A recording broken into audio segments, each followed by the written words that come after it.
있다 소식을 읽는 1월 둘째 주 요이따 뉴스 시작하겠습니다.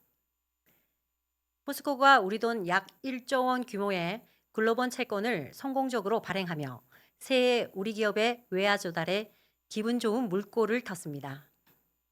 올해 국내 기업의 첫 달러화 공모체였던 이번 발행에는 전 세계 180여 개의 기관이 참여했습니다.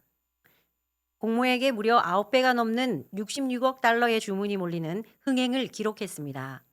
최종 가상금리도 당초 예상보다 0.4포인트 낮게 확정됐습니다. 지정학적 리스크 등 대외 불확실성 속에서도 포스코의 탄탄한 재무 구조와 철강 시장 대응 전략이 글로벌 투자자들의 신뢰를 끌어냈다는 분석입니다. 이번 성공은 향후 해외 채권 발행을 준비 중인 국내 기업들에게도 긍정적인 이정표가 될 전망입니다. 일본의 독도 영유권 억지가 계속되는 가운데 아픈 역사를 예술로 승화시킨 특별한 전시가 마련됐습니다. 독도사랑운동본부는 다음 달 4일부터 서대문 형무소 역사관에서 한국화가 서준범 작가가 협업한 강치의 눈물 전시회를 개최합니다. 일본의 이른바 다케시마의 날 도발에 선제적으로 대응하기 위해 기획된 이번 전시는 일제감정기 무분별한 포획으로 멸종된 독도 바다사자 강치의 비극을 한지위 수묵채색화로 담아냈습니다. 독립운동의 혼이 서린 역사적 현장에서 열리는 이번 전시는 독도가 단순한 영토를 넘어 우리 주권과 생명의 상징임을 다시 한번 전 세계에 알리는 소중한 계기가 될 전망입니다. 경상북도가 설 명절을 앞두고 자금난을 겪는 지역 중소기업을 위해 총 1,200억 규모의 운전 자금을 투입합니다. 최근 고물가와 고환율로 경영 부담이 커진 기업들을 돕기 위한 조치이며 기업이 협력은행을 통해 대출을 받을 때 경상북도가 대출 금리 중 2%를 1년간 지원하는 방식입니다. 융자 한도는 일반 기업의 경우 최대 3억 원, 프라이드 기업 등 우대 기업은 최대 5억 원까지 가능합니다. 대구와 경북 지역의 초등학생 수가 이르면 내년 각각 10만 명 선이 안 될 것이라는 충격적인 전망이 나왔습니다. 교육부의 학생 수 추계 결과 대구는 내년 9만 8천 명대, 경북은 9만 2천 명대로 급감하며 학력 인구 감소가 가속화될 것으로 보입니다. 특히 올해 전국 초등학교 1학년 학생은 사상 처음으로 30만 명 밑으로 떨어질 것으로 예측됩니다. 이런 감소세는 이미 교육 현장을 뒤흔들고 있습니다. 올해만 대구 4곳, 경북 13곳의 학교가 문을 닫는 등 폐교 도미노가 현실로 다가왔습니다. 단순한 통계의 수치를 넘어 지역 교육 생태계의 붕괴를 막기 위한 중장기적인 대응책 마련이 시급해 보입니다.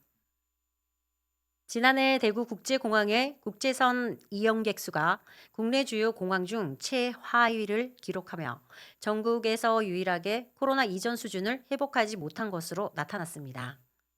역대 최고 실적을 갈아치우며 비상 중인 청주공항과는 대조적인 모습을 보이고 있습니다. 청주가 공격적인 소도시 노선 개발로 이용객을 끌어모으는 동안 대구시는 장거리 노선 부재와 인근공항과의 경쟁 속에 성장이 정체된 상태입니다. 결국 거점 항공사인 TA항공과 대구시의 적극적인 역할이 필요하다는 지적이 나옵니다. TA 측은 올해 신규 취향과 시설 개선을 통해 수용 능력을 높이겠다고 밝혔지만 과감하고 실용성 있는 대책이 시급해 보입니다. 국민의힘 대구 동구군의군을 강대식 국회의원 의정보고회가 지난 10일 군의국민회관에서 열렸습니다. 군의의 미래를 준비하는 의정보고회를 통해 제22대 국회 출범 이후 1년 6개월간의 의정활동을 국민에게 보고했습니다. 강 의원은 군의읍을 중심으로 한 명품 군의시 건설 구상을 발표했습니다. 오는 2045년까지 인구 12만 4천 명이 거주하는 하늘도시를 조성하겠다는 계획을 밝혔습니다. 이를 위해 제1, 2 첨단 산업단지 조성과 첨단 융복합 기술단지 특성화가 추진됩니다. 또 대구 경북 통합신공항 적기 건설을 목표로 신공항 철도 용역과 대구 군이 직통 고속도로 민자 적격성 조사도 완료됐습니다. 군부대 통합 이전은 2029년 착수해 2031년 마무리될 예정이며 토지거래 허가구역 일부 해제도 상반기 중 성과를 내겠다고 밝혔습니다. 이와 함께 소방서 신설과 보훈회관 건립, 국방 통합 AI 데이터 센터 유치도 병행 추진될 계획입니다. 상주시가 2025년 교육발전 특구평가에서 최고 등급인 A등급을 획득하며 미래 교육 도시의 도약에 속도를 내고 있습니다.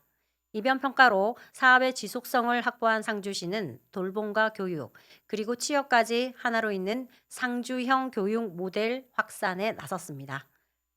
당장 올 상반기 거점형 통합 아동 돌봄센터가 문을 열고 일선 학교에서는 AI 기반의 학생 주도형 혁신 공간이 조성됩니다. 특히 지역 특성화고와 대학, 기업을 연계한 2차 전지 인력 양성은 지역 산업과 교육을 묶는 핵심 동력이 될 전망입니다. 강영석 상주시장은 교육을 정주 여건의 핵심으로 보고 학생과 학부모 모두가 만족하는 교육 환경을 만들겠다고 밝혔습니다. 지난해 대구 지역의 전체 119 신고 건수는 소폭 감소했지만 화재와 관련된 긴급 신고는 오히려 늘어나는 것으로 나타났습니다. 대구 소방안전본부에 따르면 지난해 접수된 신고는 총 47만 8천여 건으로 하루 평균 1,300여 건, 즉 66초마다 한 건씩 처리되고 있습니다. 특히 산불 신고가 1년 전보다 3배 넘게 폭증했고 연초 대형 산업시설 화재의 여파로 재산 피해액도 436억 원으로 급증했습니다. 화재의 원인은 부주의가 38%로 가장 많았습니다.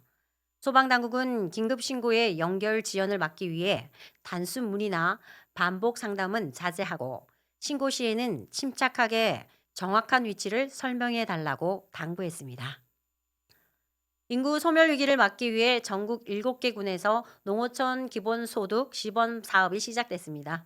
경북 영양군을 비롯한 선정 지역 주민들은 매달 최대 20만 원을 받게 되지만 정작 정주 요건이 가장 열악한 울릉군은 이번에도 대상에서 제외됐습니다. 육지보다 훨씬 높은 물가와 의료 공백, 잦은 교통 단절까지 감내해온 울릉도 주민들은 가장 살기 힘든 곳이 왜 늘 정책의 마지막이냐며 허탈해하고 있습니다. 인구 9천 명 선마저 무너진 울릉군의 절박한 현실을 반영한 보다 형평성 있는 대책 마련이 시급해 보입니다. 대구 경북 축제 및 행사 소식입니다. 대구 근대 역사관은 2026년 개관 15주년을 20일부터 25일까지 축하 공연 및 기념 특강, 각종 체험 프로그램을 운영하는 기념주간 행사를 진행합니다. 대구문화예술진흥원 대구미술관이 겨울방학을 맞아 24일 오전 10시 30분 어린이 가족 대상 교육 프로그램 우리 가족 해돋이 일기를 운영합니다. 이번 프로그램은 전시 중인 허윤이 가득 찬 빔과 연계한 겨울방학 특별교육으로 새해의 시작을 상징하는 해돋이를 주제로 작품 감상과 창작 활동을 함께 경험할 수 있도록 구성되었습니다. 경북 의성군은 설 명절을 맞아 대표 농산물 온라인 쇼핑몰 의성장날을 통해 특별 할인 이벤트를 진행합니다. 이번 행사는 내달 11일까지 운영되며 의성장날에서 판매 중인 선물 세트와 과일, 쌀류, 마늘 등 전 품목을 대상으로 20% 할인 혜택을 제공하며 품질 좋은 마늘소는 별도로 10% 할인된 가격으로 판매돼 명절 선물을 준비하는 소비자들의 부담을 덜어줄 것으로 보입니다. 지금까지 요이타 뉴스였습니다.